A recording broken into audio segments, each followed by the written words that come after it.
Constructivism is a concept developed by the idea that people have the ability to create their own knowledge and also gain knowledge from the existing ones.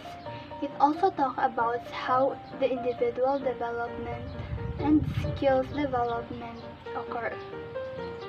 There are two branches of constructivism.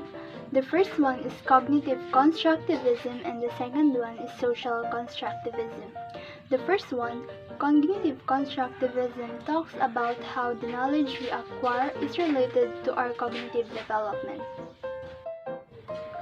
Jean Piaget, a psychologist from Switzerland and also a proponent of cognitive constructivism, argues that people create meaning based on their past experiences. He also pointed out two components of cognitive constructivism. The first one is assimilation, where people incorporate their new experiences to their old experiences. And the second one is accommodation, where people manipulate and reframe their new experiences to adapt to their current mental capacity. The second branch of constructivism is social constructivism, which argues that people also learn through social interactions. Its proponent Lev Vygotsky argues that it is not only because of assimilation and accommodation that people learn, it is also through interactions.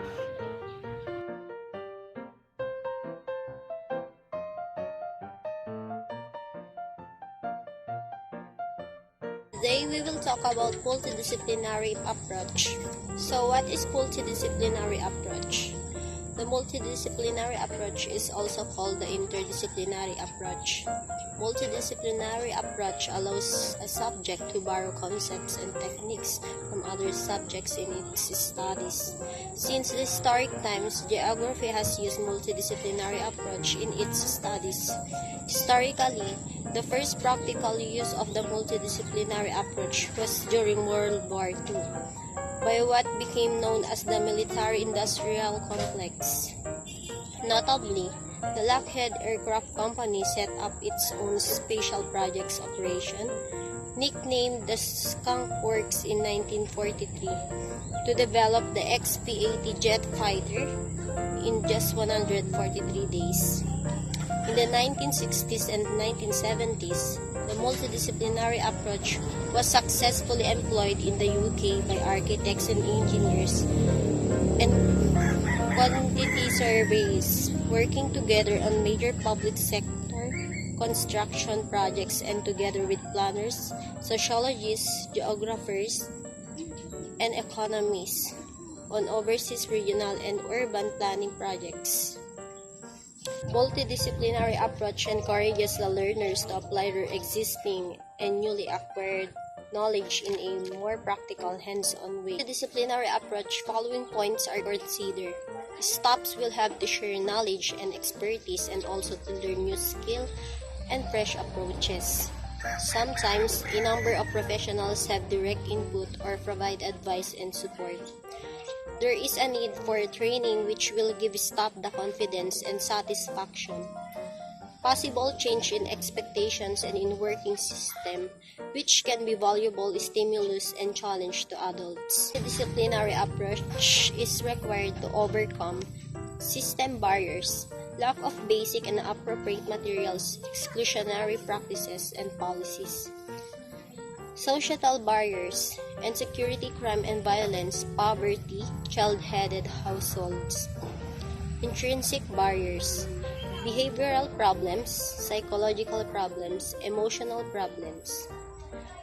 Pedagogical barrier, underqualified teachers, inappropriate teaching methodologies, and inappropriate assessment procedures.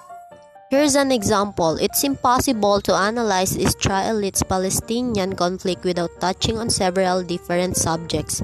This example is intentionally broad, but there are plenty of opportunities to incorporate other disciplines into your lesson. 6 steps for a multidisciplinary lesson. Pre-instructional planning. If teaching alone, make sure that you are acquainted with the material from the other discipline. Introduce the methodology to your students. Explain why the subject at hand has such a wide variety of approaches to understanding it. Deliver the lesson. Make sure to deliver the content in a clear, coherent way so that the students understand the connections between each point and how they relate to each other. Practice interdisciplinary thinking. Give your students regular assignments that allow them to think about issues from other sides other than just the subject you teach. Provide feedback. Note especially if the students are able to successfully integrate and synthesize their knowledge. And lastly, the self-assessment. Ask the students to evaluate their ability to view a topic from multiple angles. Needs of multidisciplinary approach. Skill training to equip the staff and other personnel in their assigned tasks for the benefits of the learners and to the families served. Health services to sort out the health problems of CWSN. There is a need of health services, availability of doctors on time, speech therapists, physiotherapists, and special care facilities at school like medical room. Social services. All personnel handling the child must know the different approaches on how to develop the social skill of CWSN, peer tutoring, and cooperative learning. And lastly, assistive and support devices to do CWSN routine activities and for benefiting from educational opportunities in a better way. Help CWSN in their adjustment in the school and in society.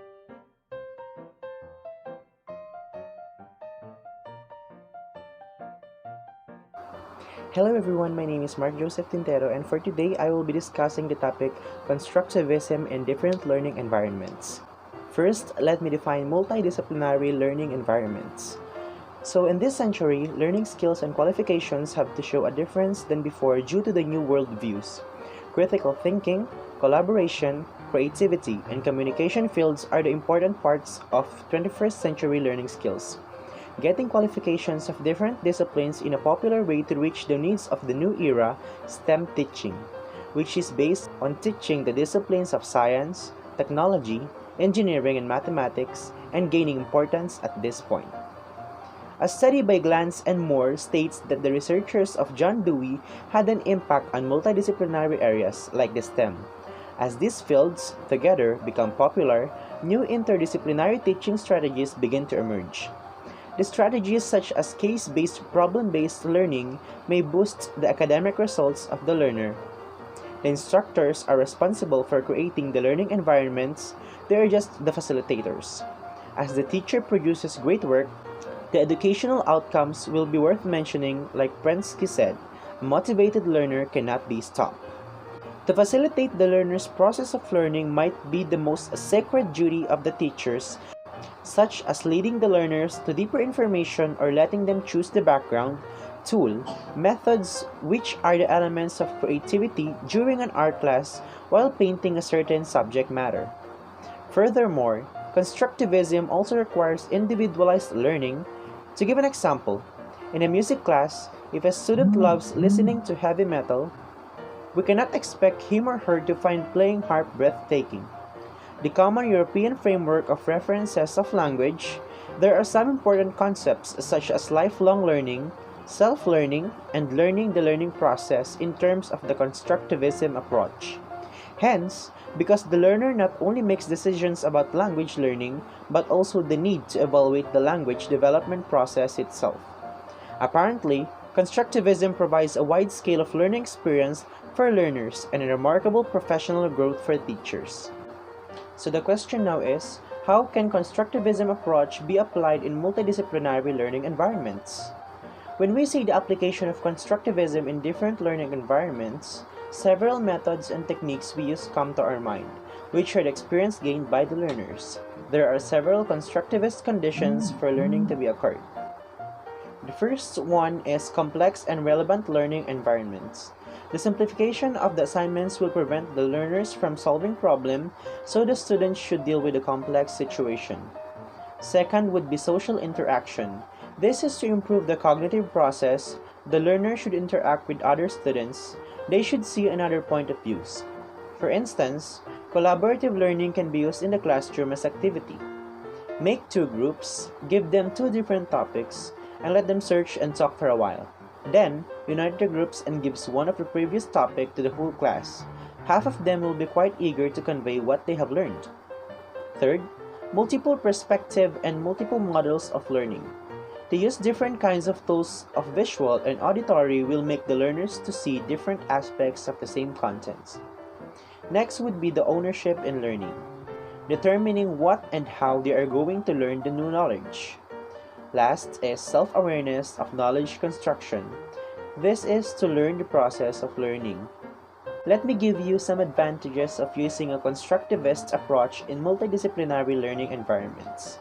So there are many advantages of constructivism in the classroom.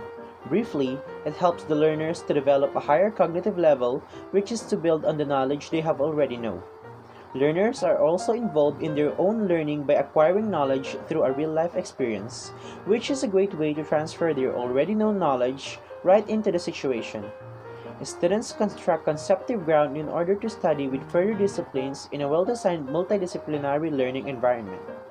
One of the most mentioned advantages of using constructivism in the articles is to form a new knowledge, which is a way to help the learner feel that she or he is one of the members of this world and a part of Earth's history.